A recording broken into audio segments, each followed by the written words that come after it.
Hey, welcome to Tabletop Skirmish Games. I'm Lee, and in this video, I'll show you how I painted the Skeleton Warrior with contrast paints to a tabletop ready standard for Warcry.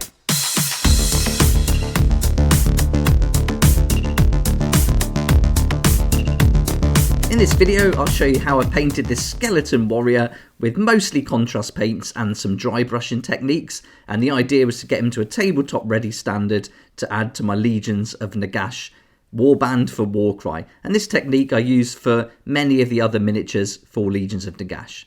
So here he is, all primed and ready to go, and I made sure to give a nice even coat using the spray, and the spray that I used for this, and many of the miniatures I use, is the Citadel colour Wraithbone Contrast Undercoat, and I assemble the models with the Citadel plastic glue.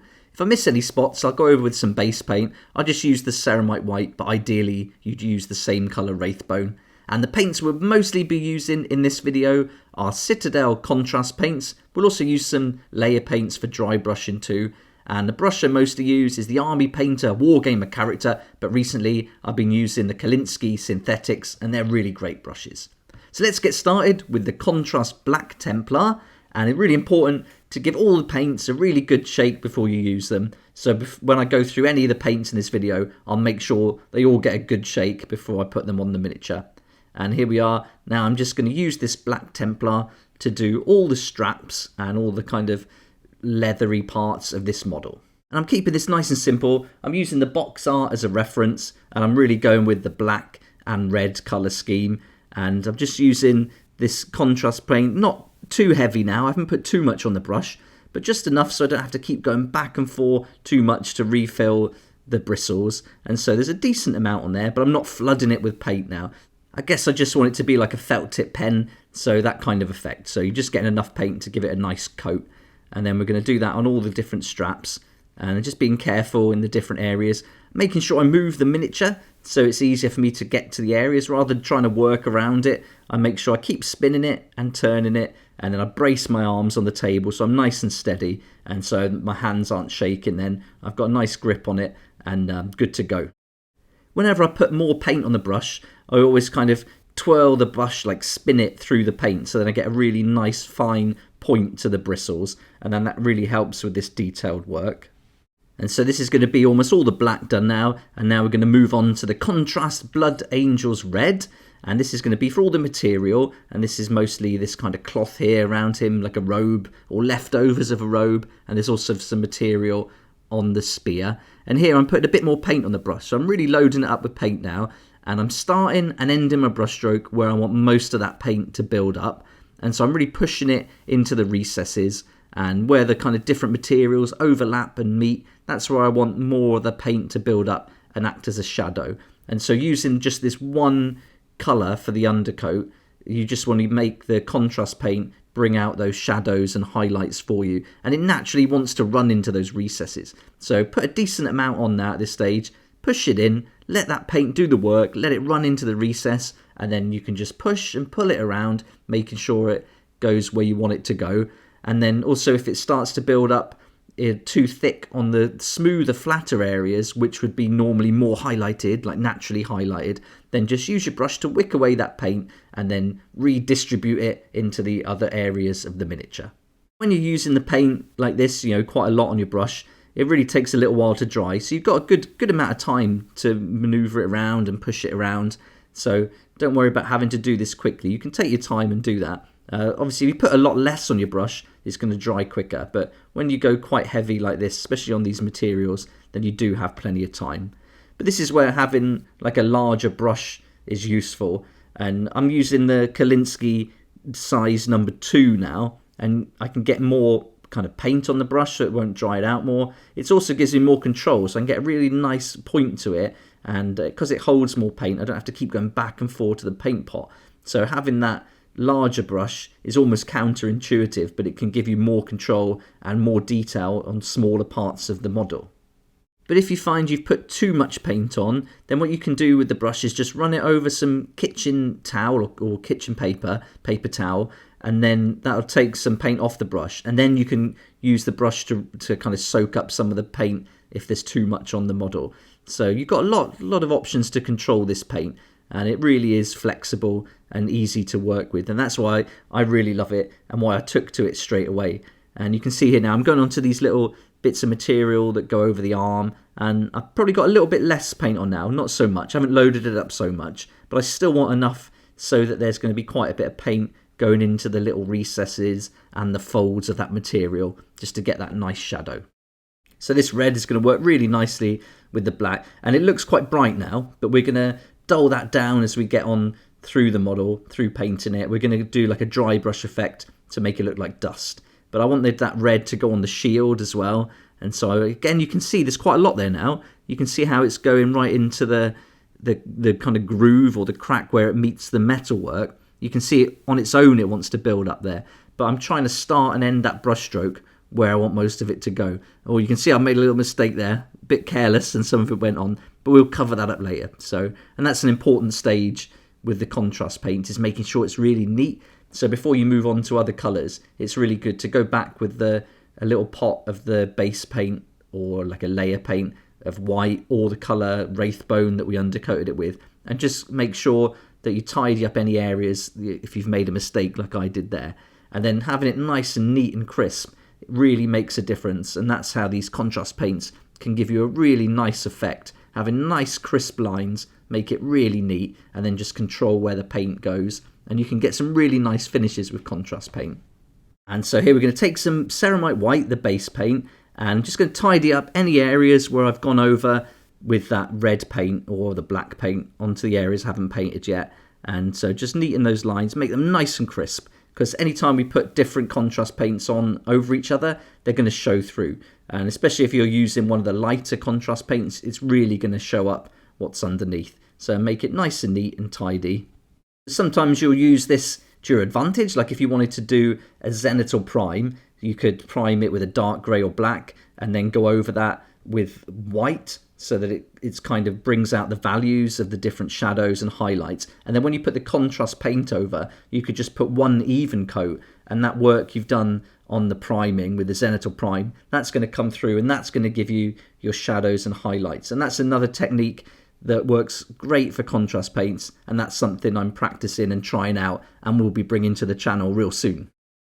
Now we're on to the contrast wildwood, and I'm going to use this to do the spear. And if you wanted to, you could stick with the black, and you could paint this black if you wanted to, but I just wanted to bring in a different colour, and I wanted it to be wooden, and I just thought that would work nicely just to break it up a little bit. This wildwood's really great, and I think all the contrast paints are perfect for doing different kind of furs, woods, and real natural effects, and they work really nicely. And this is a really good one. This is a nice dark brown, and so this works well on terrain as well. I used this on the terrain that came with the Catacomb set, and so a nice thick coat of wildwood, and then do a dry brush over that with a layer paint, and you can get a real nice wood effect. And so we'll do a little bit of that here when we dry brush the robes and the material. And you'll see that in effect. But I want to go quite thick with this wildwood to start with. So I'm putting quite a lot on. You can see it's gone on quite thick there. And I'm trying to start and end that brush stroke where that paint's going to pool. So where it meets the hand or the material, it's going to naturally be darker. So I want more paint to settle there. And then gradually just thinning that out as we go down the kind of spear there. And so this is going to give us a nice natural look. And also where this shield is broken, I want that to show the wood coming through from inside. So just for those little grooves at the bottom, I'm just going in there with the wildwood. Using all these colours and techniques, I painted the Seneschal, the Skeleton Champion, and the Necromancer from the Legions of Nagash Warcry set. And so these techniques and paint colours are all going to apply to all the models. And this skeleton warrior here with the spear, he just had like a different shield and a bit more material. So I thought it'd be cool to make a video for him. But he'll be the last one now from that warband. And the next videos I'll be putting on will be for the Iron Golem, the Untamed Beasts, the Beasts of Chaos. And then I'm looking probably at the Savage Oryx. So we've got a nice queue of miniatures waiting to be painted. But this will be the last one for the Legions of Nagash. And you can see all those videos on the channel too, so check those out if you want to see how I painted the other miniatures. And the Necromancer's quite different to the skeletons, but it's the same colour scheme. So here we are, I'm just finishing off now. I'm just going around the back of the shield, because that's all wood. And so this has got some real nice texture there. And this is where you'll see the contrast paint really come into life, because it really wants to go in those recesses and cracks. And all that grain and texture on the wood is really going to come through just with one coat of this paint. So it's really great. Okay, now we're on to the contrast skeleton horde. And this is going to go on all the bones, the skull, the body. And I'm just giving one really nice, thick, generous coat all over those areas. This is much lighter than the wildwood, so although it looks quite dark in the recesses, once you get it over the flatter areas, it is quite pale. So I tend to really load up the brush and put quite a lot of paint in any recesses, eye sockets, in between the ribs. I'm really pushing the paint in there, but then giving it a nice, making sure it's like nice and spread out over the more flatter areas. So you can see it looks really dark, but also really light on the raised areas. And that's a really nice effect you can get from this paint. And this is one of the kind of really good colours that come with the contrast range. And it gives a real nice skull or bone effect straight away. And again, it's only one coat. Most of these contrast paints only ever use one coat of them, and you can get like instant effects from it. So this is really good how it comes out. I really like this paint. And you'll find with most of the contrast paints, a lot of them are going to be dark and a lot are going to be really light. And it's just a case of experimenting with them, getting used to them, practicing, and just kind of, once you get used to what each of the paint does, then applying it to the different models.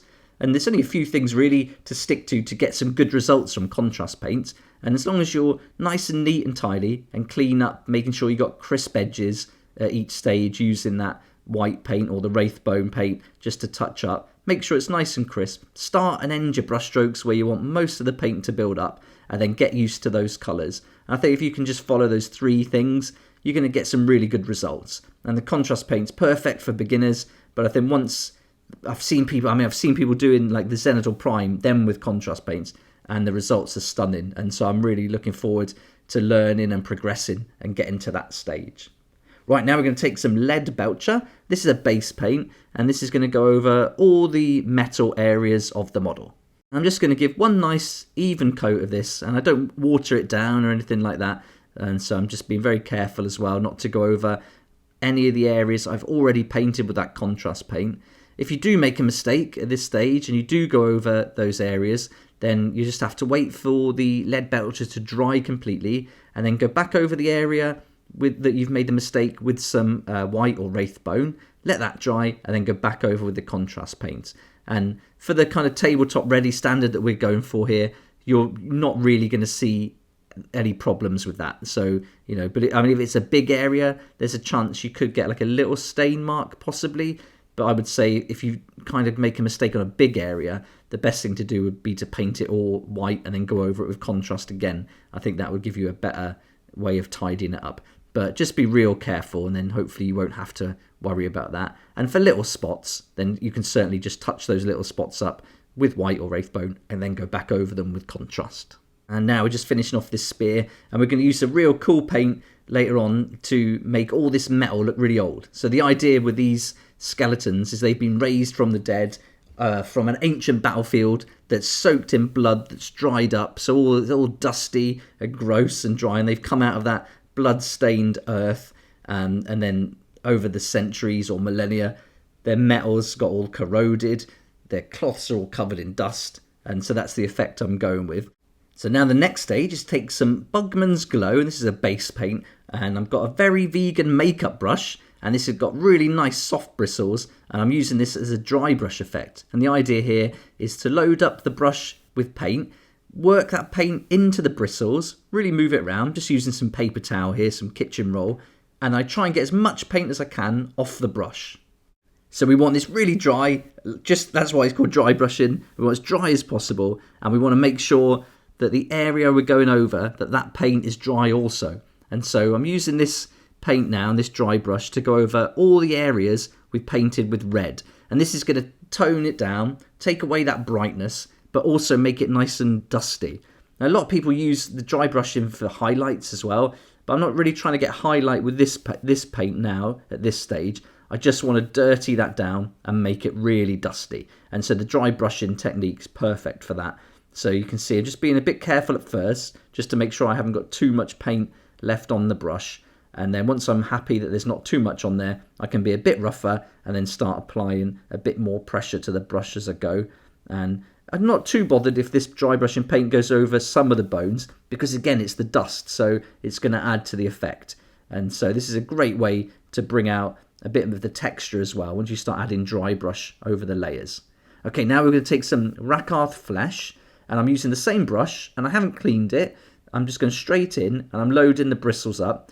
So with the dry brush, once you get most of that paint off, you can, and you're doing layering like this, you can get away with not having to clean the brush. So I'm going straight into the Rakaath Flesh, doing the same thing, and then going over the model. And this is going to act like a little highlight, but it's just going to add to the texture, add to that dust effect, and just bring out those raised areas a little bit more. So we're going to benefit from that red, like in the recesses. But on those more raised and pronounced areas, we're going to get a little highlight, but just a more dusty effect from this second layer.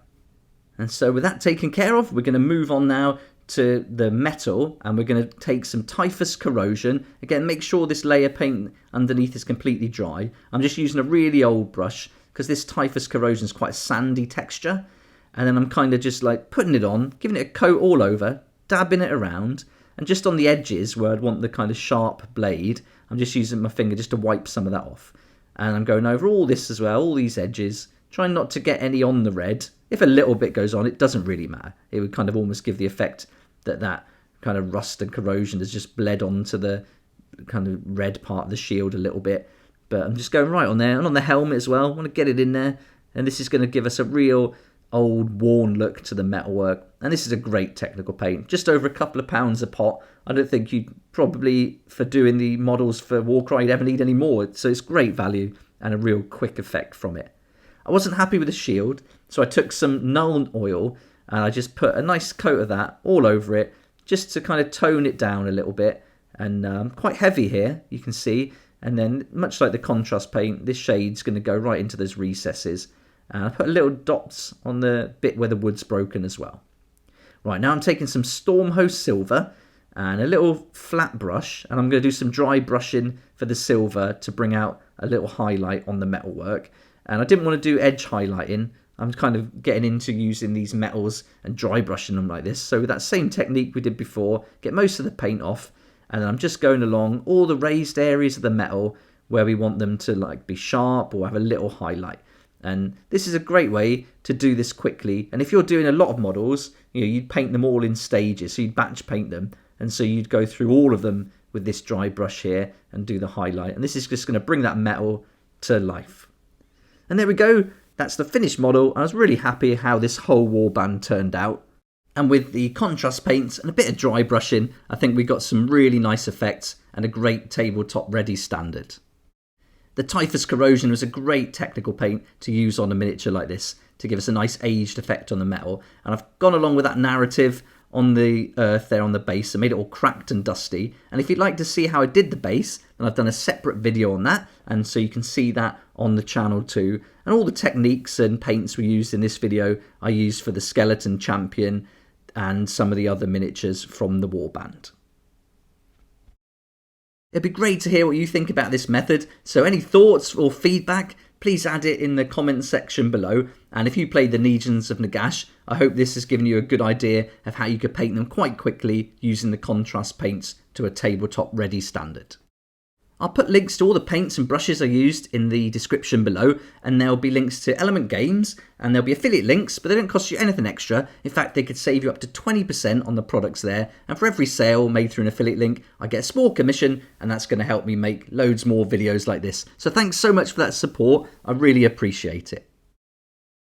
If you like this kind of content and would like to support the channel in a different way, then please check out my Patreon page. It's a great place. We hang out on the private Discord channel, and we've got a great community there where we share our hobby and ideas, help each other with tips and tricks, and you'll also pick up some content there that you're just not going to find anywhere else. So I'll put a link in the description, and it'd be great to see you there.